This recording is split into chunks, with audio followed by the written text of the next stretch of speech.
만에 배달됩니다. 와우킥 N에서 만나요. 계속해서 투자 인사이트를 넓혀보는 시간입니다. 전략에 대한 고민 오늘은요. 디멘전 투자자문 투자부문 송재경 대표와 함께 이야기 나눠보죠. 대표님 어서 오십시오. 네, 안녕하세요. 자, 미국 선물 옵션 만기일도 무사히 지나갔고 금요일 뉴욕 증시도 환호, 오늘 월요일 국내 증시도 환호했던 하루였습니다. 그런데 이제 본격적인 산타랠리가 시동을 걸 수 있을까는 이제 이번 주가 관건이 될 것 같은데 보통 우리가 통상적으로 윈도우 드레싱이라고 하죠. 이제 기관 투자자들이 올해 수익이 좋았던 주도주를 포트에 편입을 하고 부진했던 종목을 정리하는 행위를 말합니다. AI 관련 빅테크 종목들의 탄력도 한 번 더 우리가 확인을 해볼 수 있을까요? 일단은 그랬으면 좋겠습니다. 근데 이제 말씀 주신 대로, 그러니까 지금 미국 기준으로 놓고 보면은 12월 달 들어서 지난주에 한번 크게 빠진 이후에 그것을 만회하면서 그러니까 월초 수준까지 이제 지수를 이제 올려놨습니다. 그래서 딱 지금 12월 들어와서는 이제 오른 거 빠진 거 없이 딱 보합권 요 정도 수준까지 이제 와 있는 상태고요. 이제 말씀 주신 대로 마지막까지 보통은 이제 보험사 같은 데들은 11월 말까지를 한 해의 마무리 12월은 이제 일반 뮤추얼 펀드라고 하죠. 일반 펀드들이 이제 12월 말까지 보통 이제 마무리하는데 말씀 주신 대로 보통 내가 많이 들고 있고 앞으로 좀 더 올랐으면 좋겠는 집중적인 펀드들은 더 사고 그것을 사는 그 자금을 어디서 갖고 오느냐 그 사이 부진했던 것을 팔아서 이제 갖고 오는 이제 이런 것을 대표적으로 윈도우 드레싱 또 일종의 이제 조금은 이제 인위적인 그러한 이제 자기 포트폴리오의 이제 수익률을 제고하는 이제 그런 것들을 말합니다. 그래서 이것이 12월 말까지 좀 진행이 돼 준다면 상대적으로 시장이 조금은 좀 좋게 끝나지 않을까라는 기대를 해볼 수 있을 것 같고요. 통상적으로 이제 이 전통적으로 산타랠리 하면 보통 12월 내내를 생각하는데 그렇지는 않고요. 이제 미국의 그러한 거래 연감 뭐 이런 걸 기준으로 놓고 보면은 12월의 마지막 5거래일, 그 다음에 1월의 첫 2거래일 합쳐서 총 7거래일의 수익률을 보통 가지고 산타랠리가 있었다 없었다 얘기를 하거든요. 그래서 올해 같은 경우는 크리스마스 이브 날 24일부터가 이제 소위 산타랠리가 시작되는 공식적인 전통적인 이제 시작일이다. 결국은 이번 주 이제 우리로 따지면 이제 수요일 밤 늦게죠. 이제 그래서 거기서부터 미국 시장이 어떻게 가느냐. 통상 그때는 이제 거래량도 좀 적고 아까 말씀드린 윈도우 드레싱 효과나 이런 것들이 바로바로 이제 반영이 되기 때문에 이제 그런 효과를 내는데요. 다만 좀 아쉬운 것은 지난주에 그 경제 지표 미국에서 발표된 거 보시면 아시겠지만 처음엔 좋은 줄 알았습니다. CPI 발표되고 뭐 이런 거. 알고 봤더니 구멍이 숭숭숭숭 나 있는 걸 보셨을 수 있을 것 같아요. 10월, 11월 달에 저희 미싱 데이터라고 하죠. 미싱 포인트들이 너무 많아서 결국은 이것을 믿어도 돼? 이런 시장. 그러다 보니까 시장 금리가 그렇게까지 반응을 안 했습니다. 물가는 내려갔다고 돼 있는데 실제로 시장 금리 반응 안 한 거. 결국은 지금 경제 지표가 발표된 것에 대한 신뢰를 좀 잃어버리는 느낌을 갖고 있기 때문에 여기에 대해서 시장이 긍정적으로 반응해야 되는 그런 호재성 모멘텀이 지금은 조금 부족한 상황이다. 이렇게 보셔야 될 것 같고요.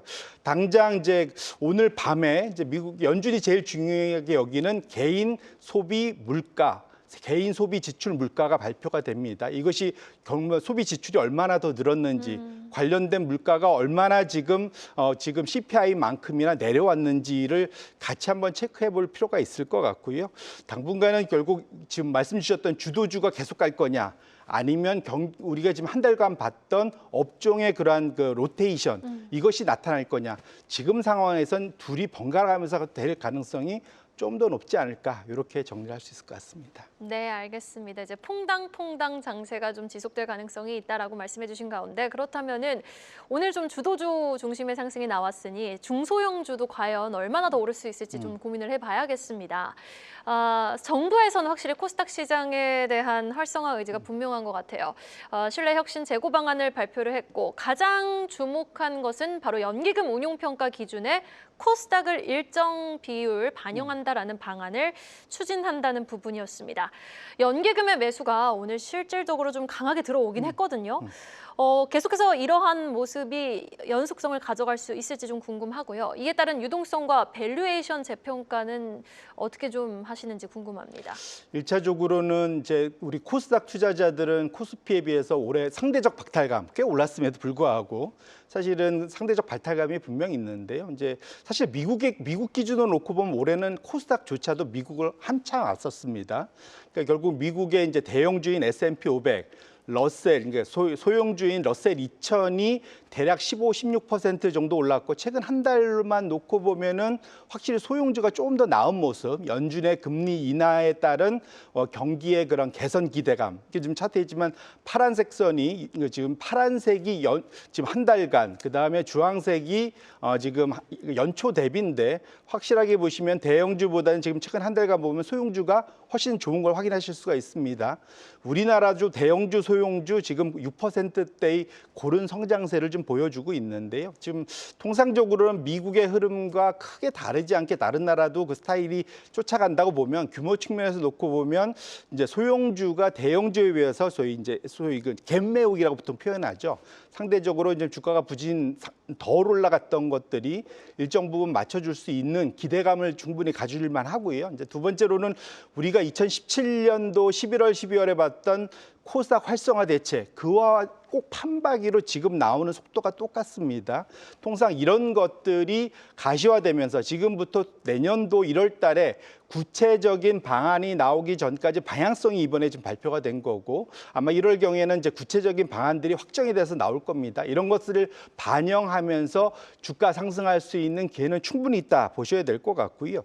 아까 여쭤보셨던 그 연기금의 평가에 반영을 한다. 이거 되게 중요합니다.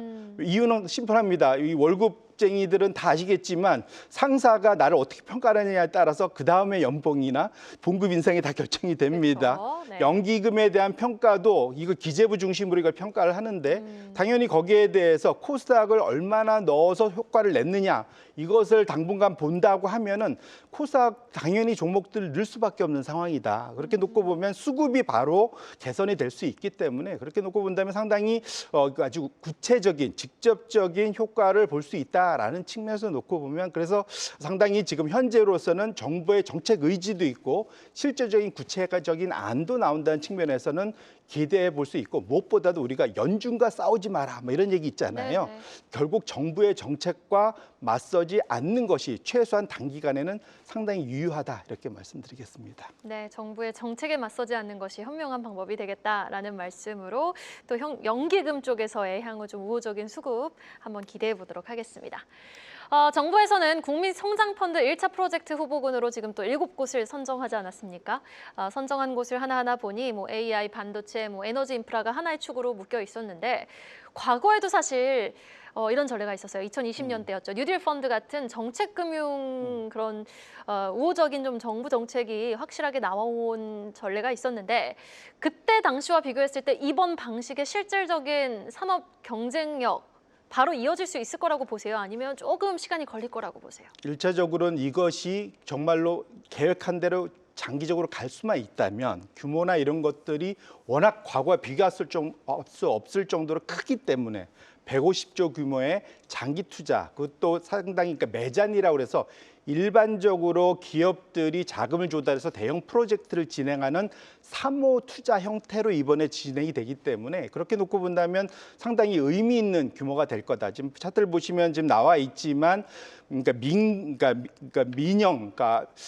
일반과 그 다음에 정부 주도 이것이 반반 섞이는데 보면은 위에 선순위 밑에 후순위, 제일 밑에 이제 소위 에쿼티라고 그래갖고 일반 자본, 그러니까 결국은 제일 위험한 거는 자본 투자고 중간에 채권인데 후순위와 선순위 이제 위험의 강도에 따라서 달라지죠. 그런데 확실하게 정부가 제일 아래 지금 그 소위 자본 제일 위험한 것부터 시작해서 저리의 그 선순위 금리까지 다 지금 빌려주겠다라고 얘기를 하고 있기 때문에 이것이 좀 장기간 진행만 될 수 있다면 확실히 효과를 볼 수 있겠다 말씀을 드리고 싶고요.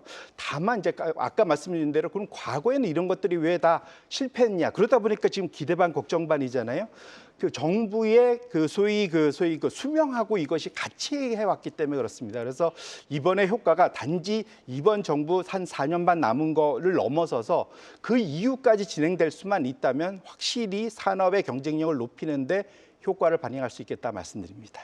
네, 알겠습니다. 여기까지 들어보겠습니다. 지금까지 디멘전 투자자문 투자부문 송재경 대표와 함께했습니다. 오늘 말씀 고맙습니다. 네, 고맙습니다. 계속해서 다양한 경제 이슈를 알고 싶다면 구독과 좋아요, 알림 설정 부탁드립니다. AI 캐스터 권미정이었습니다.